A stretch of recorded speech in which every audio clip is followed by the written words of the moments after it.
Hai semua, apa kabar? Kembali lagi di channel ini. Perkenalkan, namaku Rizka Maulida Mayani, NIM 1990 dari kelas B angkatan 2019 dari Fakultas Keperawatan Universitas Jember. Kali ini aku akan memberikan informasi dengan tema Mari Kenali Posyandu. Tapi sebelum kita lanjut, jangan lupa subscribe, like, serta komen agar kamu tidak ketinggalan berbagai informasi lainnya di channel ini. Apa itu Posyandu? Posyandu merupakan salah satu bentuk upaya kesehatan bersumber daya masyarakat atau singkat UKBM yang dikelola dari, oleh, untuk, dan bersama masyarakat guna memberdayakan masyarakat dan memberikan kemudahan kepada masyarakat dalam memperoleh pelayanan kesehatan dasar. Lalu, apa sih tujuan dari Posyandu itu? Apakah kalian tahu? Ya, benar. Posyandu bertujuan untuk memelihara dan meningkatkan kesehatan bayi, balita, ibu, dan pasangan usia subur. Di mana sih Posyandu itu? Posyandu bisa terletak di kelurahan ataupun di desa. Bila diperlukan, bisa terletak di RW ataupun di dusun. Lalu, apa saja sih kegiatan di Posyandu itu? Apakah kalian tahu? Kegiatan di Posyandu dibedakan menjadi dua, yaitu kegiatan utama dan kegiatan pengembangan. Yuk, simak lebih lanjut. Apa sih kegiatan utama di Posyandu? Yang pertama adalah kesehatan ibu dan anak. Yang kedua, keluarga berencana. Yang ketiga, pemberian imunisasi. Yang keempat, penanggulangan dan pencegahan diare. Dan yang terakhir adalah pemberian gizi. Lalu, apa saja sih kegiatan pengembangan itu? Kegiatan pengembangan sendiri merupakan kegiatan tambahan. Yang pertama, ada bina keluarga balita. Yang kedua, ada PAUD. Ketiga, ada bina keluarga lansia. Dan terakhir, ada TUGA. Dan masih banyak yang lainnya. Lalu, apa saja sih kegiatan dari Polmil? Yang pertama, ada pengukuran berat badan. Yang kedua, ada pemeriksaan tekanan darah. Dan yang ketiga, ada imunisasi. Masih banyak kegiatan lainnya. Lalu, apa saja yang dilakukan ibu nifas dan ibu menyusui ya di Posyandu? Penasaran? Yuk, simak lebih lanjut. Yang dilakukan ibu menyusui dan ibu nifas di Posyandu adalah melakukan kegiatan senam bagi ibu nifas, pemberian vitamin A dan obat gizi, lalu melakukan pemeriksaan jika terdapat petugas kesehatan dan terdapat ruang kesehatan. Keluarga berencana pelayanan KB di Posyandu yang diselenggarakan oleh Kadek adalah pemberian pil dan kondom. Bila ada petugas kesehatan, maka dapat dilayani KB suntik dan juga konseling KB. Kegiatan pelayanan imunisasi di Posyandu hanya dilaksanakan bila ada petugas kesehatan puskesmas. Jenis pelayanan imunisasi yang diberikan yang sesuai dengan program, baik untuk bayi, balita, maupun untuk ibu hamil, yaitu BCG, DBT, hepatitis B, campak, polio, dan lain sebagainya. Di Posyandu juga memberikan pelayanan gizi yang dilakukan oleh kader. Bentuk pelayanannya meliputi penimbangan berat badan, deteksi dini gangguan berhubungan, penyuluhan gizi, pemberian PMT, vitamin A, sirup besi. Untuk ibu hamil dan nifas diberikan tablet besi dan yodium. Posyandu juga memberikan pelayanan pencegahan dan penanggulangan diare, di antaranya penyuluhan tentang diare dan pemberian oralit atau larutan gula garam. Kegiatan pengembangan, misalnya perbaikan kesehatan lingkungan, pemberantasan penyakit menular, dan berbagai program lainnya.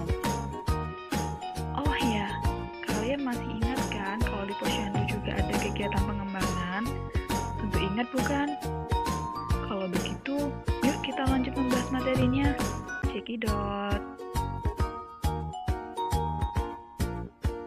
Jadi guys, di kegiatan pengembangan itu, Posyandu menambah kegiatan baru. Misalnya nih, program pembangunan masyarakat desa. Lah, Posyandu demikian ini yang disebut dengan Posyandu Plus.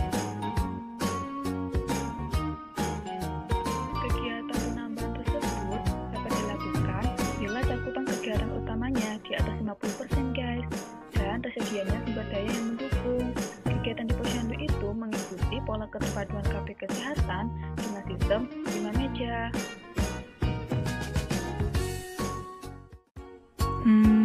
Apa ya sistem 5 meja di Posyandu itu? Aku penasaran. Yuk, kita simak lebih lanjut. Jadi, 5 meja yaitu kegiatan pelayanan yang dilaksanakan pada hari buka Posyandu. Meja 1-4 dilaksanakan oleh para kader, sedangkan meja 5 dilaksanakan oleh petugas lintas sektor, yaitu petugas kesehatan, PLVB, atau yang lainnya. Lalu, bagaimana cara kerjanya di setiap meja tersebut ya? Aku penasaran. Yuk, simak lebih lanjut. Baik, di sini saya akan menjelaskan kegiatan 5 meja. Baik, meja pertama yaitu merupakan pendaftaran yang dilakukan oleh kader Posyandu. Meja kedua merupakan penimbangan dan pemantauan tumbuh kembang oleh kader Posyandu. Meja ketiga adalah pengisian KMS. Lalu dilanjutkan pada meja keempat, yaitu penyuluhan KIA termasuk tumbuh kembang menggunakan buku KIA. Penyuluhan gizi termasuk pemberian kapsul vitamin A, tablet tambah darah, dan PMT atau pemberian makanan tambahan, dan merujuk balita ke meja 5.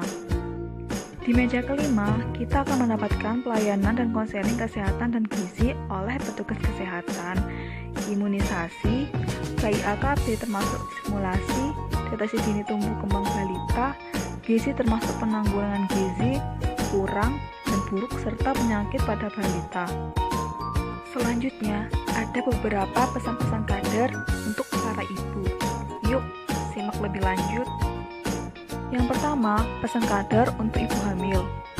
Seorang ibu sebaiknya hamil pada usia 20-30 tahun. Untuk menjaga kesehatan ibu dan anak, sebaiknya jarak antara anak pertama dan kedua paling sedikit 2 tahun. Hamil lebih dari 4 kali dapat membahayakan kesehatan ibu dan anak. Yang kedua, pesan kader untuk ibu bersalin.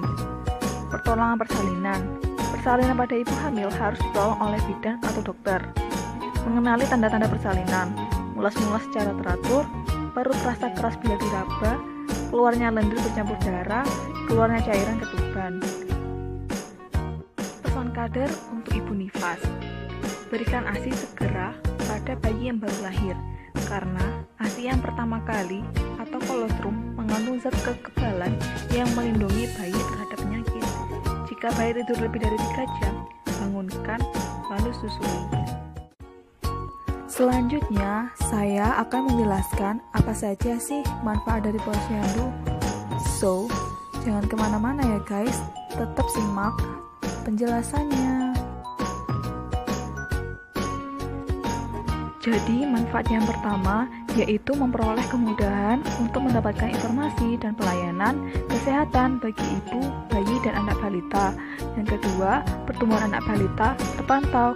Yang ketiga, bayi dan anak balita mendapatkan kapsul vitamin A. Manfaat yang keempat, bayi memperoleh imunisasi lengkap. Yang kelima, ibu hamil akan terpantau berat badannya dan memperoleh tablet tambah darah serta imunisasi tetanus toksoid. Yang keenam, ibu nifas memperoleh kapsul vitamin A dan tablet tambah darah. Manfaat yang ketujuh, memperoleh penyuluhan kesehatan terkait tentang kesehatan ibu dan anak. Yang kedelapan, apabila terdapat kelainan pada bayi atau balita, ibu nifas, ibu hamil, ibu menyusui dapat segera diketahui dan dirujuk ke puskesmas. Yang kesembilan, dapat berbagai pengetahuan dan pengalaman. Selanjutnya, kita akan membahas apa saja sih dampak tidak imunisasi bagi bayi. Yang pertama yaitu penyakit TBC. Sebaiknya diberikan imunisasi Bacillus salmonella untuk penyakit ini. Yang kedua, terjangkitnya hepatitis B, merupakan salah satu penyakit yang dapat menyebabkan kehilangan nyawa pada seseorang. Yang ketiga, yaitu penyakit tetanus, yang merupakan penyakit infeksi akut dan seringkali fatal yang disebabkan oleh bakteri Clostridium tetani. Yang keempat, penyakit polio, yang merupakan sebuah infeksi virus yang sangat mudah menular dan menyerang sistem saraf. Dampak jika bayi tidak imunisasi yang terakhir adalah memungkinkan bayi terkena radang selaput otak. Radang selaput otak atau yang dikenal dengan sebutan meningitis sangat berbahaya bagi kesehatan manusia. Teman-teman, terima kasih telah menyaksikan video edukasi ini terkait Posyandu. Sampai jumpa kembali di video edukasi lainnya. Dengan jangan lupa tonton video di channel ini. Dadah!